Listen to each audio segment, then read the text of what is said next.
Hi there, boys and girls. I hope you're really well. I hope you're enjoying your day, and I hope you're looking after your parents really well, and your brothers and sisters if you have them, and anybody else that you can look after. I hope you are, and I hope you're being looked after as well. Today I'm going to read you a story. It's a fairly long story, but I like it, and it's another one by Dr. Seuss. It's called The Sneechers. I'm just reading the Sneechers story. Okay, so this one comes from the book that has other stories in it, but for today, I'm just going to read you The Sneechers. I like it. I do. It's got a... Dr. Seuss has always had a very interesting look at society and the way we live and the way we act. And I think this story is a really, really good one. I do. It's very interesting.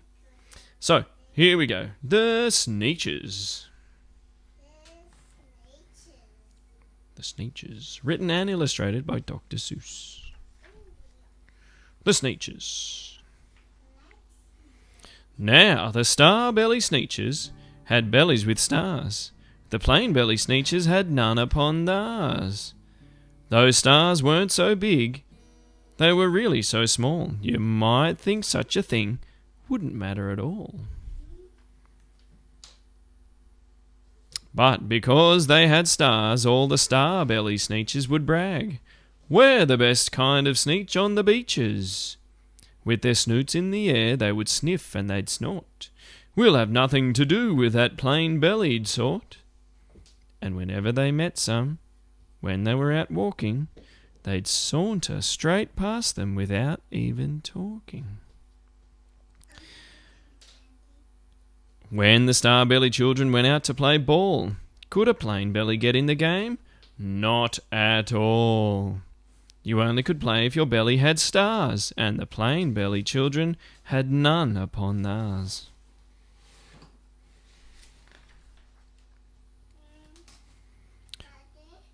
When the star-belly Sneechers had frankfurter roasts, or picnics, or parties, or marshmallow toasts.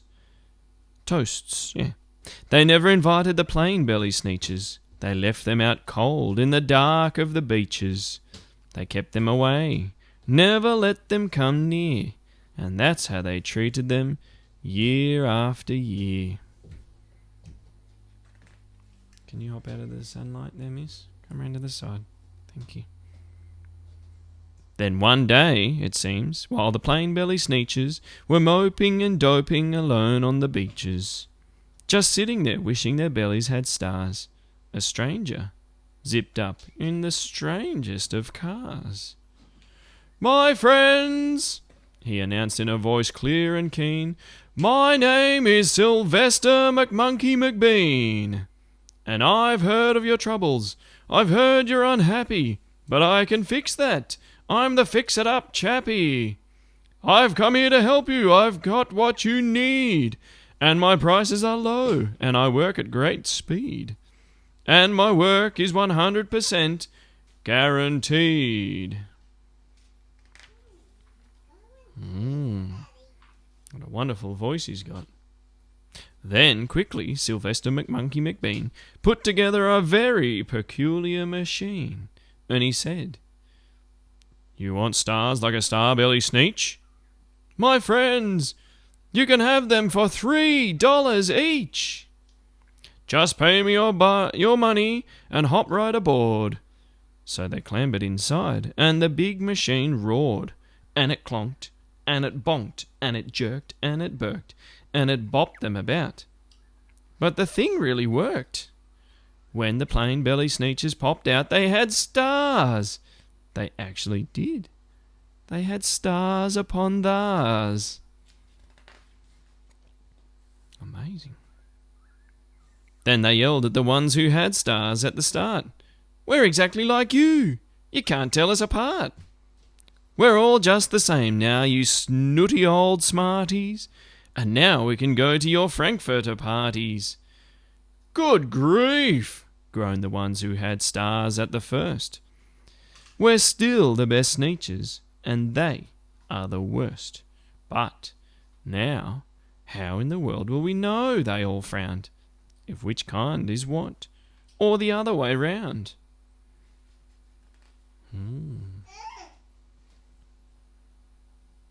Then up came McBean with a very sly wink, and he said, "Things are not quite as bad as you think, so you don't know who's who. That's perfectly true. But come with me, friends. Do you know what I'll do? I'll make you, again, the best Sneechers on the beaches, and all it will cost you is $10 eaches." Would you trust him?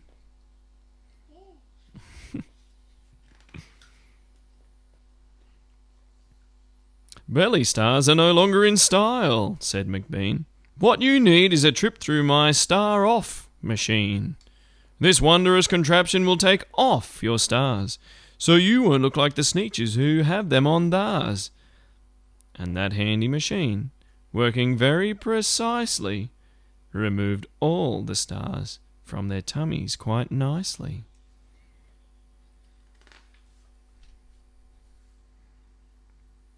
Then, with snoots in the air, they paraded about, and they opened their beaks and they let out a shout.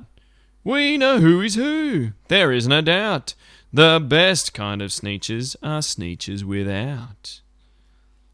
Then, of course, those with stars all got frightfully mad to be wearing a star that was now frightfully bad. Then, of course, old Sylvester McMonkey McBean invited them onto his star-off machine. Then, of course, from then on, as you probably guessed, things got into a horrible mess.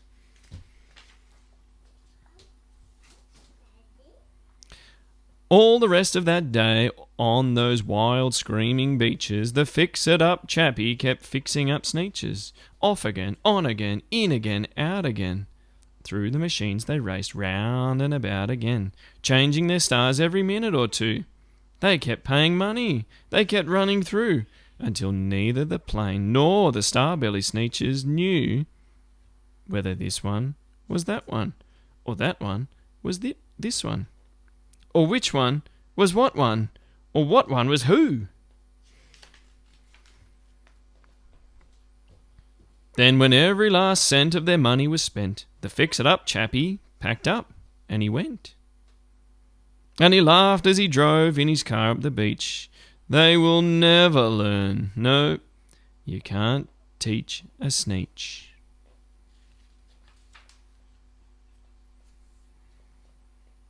But McBean was quite wrong. I'm quite happy to say that the Sneechers got really quite smart on that day.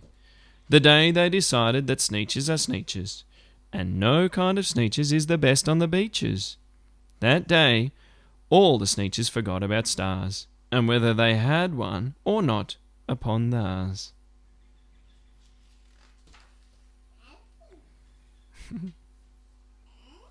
So that was the Sneechers. Interesting, isn't it? I hope you enjoyed it. Thanks, everyone. See you next time.